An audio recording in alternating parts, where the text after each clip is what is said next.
So one of the main lessons from today is one, we all need to be really clear about the objective and all have clear communication about what that is. Second, we need to have a clear leader so that, we can have some, clear strategy of what to do. And third, we should all plan better before just getting into action and just trying to build.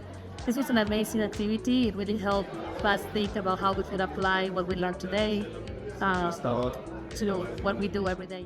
¿Qué aprendí? Que todos tenemos un rol para jugar dentro del equipo. Todos debemos hacer lo que tenemos que hacer, entendiendo primero por qué lo estamos haciendo, para quién y cuáles son los medios que debemos hacerlo para los de abajo. Me pareció muy, muy interesante y me divertí bastante. Muchas gracias. And I honestly thought this was one of the best team building experiences I've ever been a part of. We taught strategy, just collaboration, communication, leadership. So all of the fundamental things that a company and anybody who's part of any company can succeed. Thank you so much for doing this for us.